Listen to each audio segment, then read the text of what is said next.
What company secret can you share because you no longer work there?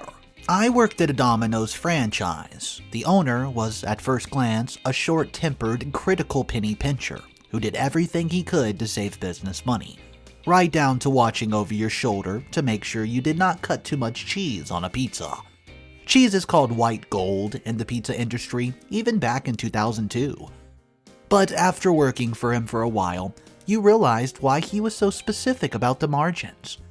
Twice yearly, he would send out generous bonuses in the form of money orders made out to his employees from his own personal savings account, to the college students working for him. The checks and money orders contained the memos like, "Keep learning." The amount of the money orders would be directly correlated to the profit margins of the store he owned. The dude did legit profit sharing. After I graduated, I heard a rumor that he was trying to start up a small education grant trust that would benefit applicants of the Farmer School of Business at Miami University, but I don't think anything ever came of it. This owner also played favorites when hiring. Every single one of the managers was a former employee. 3 of the 4 managers at his store when I worked there had graduated from my college with business degrees. All 4 of them had a small portion of their education paid by Marvin Covington. Marvin Covington, Oxford, Ohio Domino's owner from Vevey, Indiana, died in 2017. That dude knew how to do business and do it right. I worked at Olive Garden in the mid-90s while I was in college. Back then, they had the all-you-can-eat soup, salad, and breadsticks lunch special for like $4.25 plus tax. Working lunch shift sucked. You would get probably 2 or 3 tables, and there was a 99% chance that all your tables were 2 ladies getting the lunch special with water during their lunch. After about a year, several of our best servers were mysteriously fired. It turns out they were running a scam, or they used the same receipt over and over again when these ladies paid for their meal with cash, since we could get those 3 items ourselves from the back without ringing them into the system. These servers were just pocketing the cash for the entire meal. So instead of making like $5 to $8 in tips during a lunch shift, the rest of us dummies, they would make an extra $20 or so by stealing from the company. T-Mobile has 2 coverage maps. The one coverage map that they show to the customers and the real one that's internal shows the actual coverage. It diminishes by about 50%. Their coverage is built on a bed of lies. I worked for a comic book store that offered a service where you paid a small premium to have sent in rare comics to have them graded at CGC. A few months later, we had many customers coming in to check the status of their comics. We contacted the owner to see what was going on, and he would always claim that there was some distribution problem. Well, fast forward a few months, we found out he was taking customers' graded copies and selling them online while trying to return back-issue versions of the originals. I worked at a major hotel chain in housekeeping for over 10 years. The number of people who die naturally in their rooms is a lot higher than you'd think. I worked at a huge convention hotel with over 1,000 rooms, and it happened quite often. Unless it was a pretty gnarly mess, it would just get cleaned like a normal room and the next guest had no idea. If you pick up a wall phone at Home Depot and push the number 7, it activates the store-wide intercom. A local grocery/deli store I worked at, everyone raved about how good their mac and cheese was and is, and it's always sold really quickly when I worked at the deli. It's even labeled on the menu as store's famous mac and cheese. Guys, it's literally just Stouffer's. We didn't even add anything. I worked at a Toyota dealership in America, in the body shop, 12 years. We would throw away literally everything regardless of the environmental impact. Car paint, which is nasty, went straight to the dumpster. Radiator fluid, down the drain. I even saw someone put oil down the drain a couple times, even though we had barrels for it in the service department. The only thing we saved was old car parts, which the boss then sold to scrap yards and pocketed the money. The painter did not even wear a mask. He's around 60 and still kicking despite 30 years of painting without a mask. I worked at a Petco in Alaska. Apparently, brown and black mice are not allowed up here, only white mice. We got a shipment in of a bunch of black and brown mice and had to take them to the vet to be killed. Also, the animals are literally shipped in on a UPS truck and delivered in packages. I would open a package and it would be full of fish or mice or snakes. You never knew what was coming. It was wild. Luckily, my shift manager was a really good person. She tried her best to help any sick animal and was super diligent about keeping the cages clean. She would stay after hours to care for the sick animal in the back and double down on cleaning. I worked at Best Buy 20 years ago. Employee discount was 5% over the cost. I needed a new printer. I decided to splurge on the gold-plated USB printer cable that we sold for $40. When I rang it up, it was only $1.78. I used to work as a receptionist at an upscale salon. While I was there, the salon introduced a new line of products marketed towards men. Up until that point, most of our products were marketed towards women. But the executives saw that we were getting more male clients. Every item in the men's product line was about half the cost of other products. The men's shampoo was the exact same shampoo the salon had been selling for years. But because they put it in black packaging with the word man on it, it was half the price. The owner's explanation was this: well, men don't want to pay that much for hair products. For the rest of the time I worked there, every time a woman came up to buy shampoo, I tell her that the men's shampoo is the exact same product for half the price. In Vegas, everybody's got to watch everybody else. Since the players are looking to beat the casino, the dealers are watching the players. The boxmen are watching the dealers, the floormen are watching the boxmen, the pit bosses are watching the floormen. The shift bosses are watching the pit bosses, and the casino manager is watching the shift bosses. I'm watching the casino manager, and the eye in the sky is watching us all. Plus, we have a dozen guys up here, mostly ex-cheaters, who knew every trick in the book.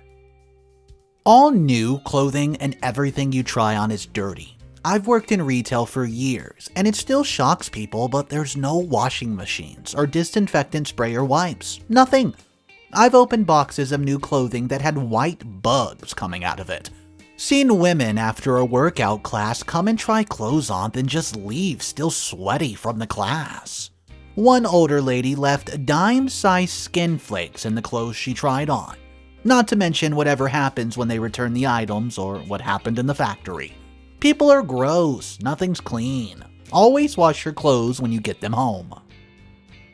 Had a friend who worked at a bridal dress company. She would tell me all her stories after work. They intentionally will bring back the wrong dress and attempts to get you to try it on, fall in love, and buy a more expensive wedding dress. They'll walk you through the more expensive section so you look through the dresses out of your budget and want to try them on. They often forget to check if the dress you requested is even in stock for the time frame you've requested. Again, so that you'll have to pay more for faster shipping or a nicer dress. It's a very predatory business masked by compliments, thinly veiled body shaming, and incredibly underpaid and understaffed stores. I worked at a major cable internet service provider and their 4 billing cycles. They upgraded the billing system but did something wrong, and all but the current cycle got a late charge. But instead of fixing it immediately, we were told to credit their account if the customer called in. I did the math, and for the size of our city and the 3/4 of people wrongly charged, it was over $1 million US. Most people just pay their bill and don't look too close at it. I worked at a candy bagging warehouse, like the crappy 99-cent gas station candy, where we would even mix trail mix by hand. Tons of sweat would drip into the mix because we would be in 100 Fahrenheit plus room with little ventilation. Also, my boss was a hunter, so 1/4 of the warehouse was dedicated to his taxidermy treasury room. Ew, freaking smelt like crap in the summer, but he was so proud of himself. Not to mention, if the expiration dates on the candy were bad, we were told to use nail polish and remove the date. Arby's manager replaced the expiration stickers on the bread with new ones. I guess so the bread would last longer that way. I threw out over 100 pieces of pita with green fuzz on them after checking the manager's work. Yeah, Subway managers used to do something similar. Prepped all the veggies and meats, like way over-prepped everything went out. Most things only last 2 days. Lettuce, after a couple days, becomes a slimy sludge. They basically wanted me to replace all the date marking stickers and call it a day. Not only was it horrifically bad, it was time intensive. But I wasn't having it. I discarded all of it in the bins of waste and I told the area manager. Nobody did anything, just said be quiet. Then the manager disappeared off the face of the earth, thankfully for our sake. One of our best restaurants in my hometown is locally famous and everyone goes there. They say everything's homemade. The things they're famous for is the hot beef sandwiches with homemade potatoes and gravy, and the fish fry. The fish fry they also have during the week listed as an entree called the cod platter. It's an instant Cisco brown gravy mix and instant Cisco mashed potatoes. The cod is only fresh and fried on Fridays. If you order it during the week, it's frozen breaded Cisco fish fillets, aka a blend of random fish shape into a stick. Inbound call center here. There's no such thing as a silent hold. You're on mute. We could still hear you, but this isn't done maliciously so we can listen to you. We had targets for hold time, and putting you on mute instead of used zero hold on the call brought the average down. Sometimes we were asking a colleague for input. Sometimes we were avoiding an awkward silence while the computer took forever to load. Personally, I did it a lot because I can fix your account easier when you're not yapping in my ear with stupid questions. And I also might want to call the last person you spoke to some very bad words for messing it up or bullcrapping you in the first place. Best Buy sells most larger appliances at cost or loss. Many of these are MSRP controlled too. Things like TVs, washers, dryers, laptops, phones, etc. don't make them any money. But the accessories that go with them make all the money. Cables, cases, mounts, bags, install, warranty is where they make their money. We were trained to push the highest end monster cables and crap. Management didn't care if I sold 1 million TVs. They cared how many cables and mounts I sold. If you sold a TV and did not attach an accessory, you'd get additional training. Comcast, Xfinity, sells people's private information including search histories and basically any traffic you use through their internet service provider. I worked there for almost 10 years doing direct sales and saw a lot of shady stuff. Dating websites. I worked for one. They don't want you to find love. No, they're designed to squeeze as much money out of you as possible before you cancel your subscription, and partly rely on people forgetting to cancel subscriptions and put deliberate barriers in the cancellation process. Dad worked for a laundry detergent company. I worked there a few times, night shift for some extra cash. All the formulas they use are made stronger than needed, so you only ever need half a cap for the majority of loads, unless it's extra dirty. Some workers would just smear some that have leaked on their uniform on the way out and not even put any extra in when washing their uniforms.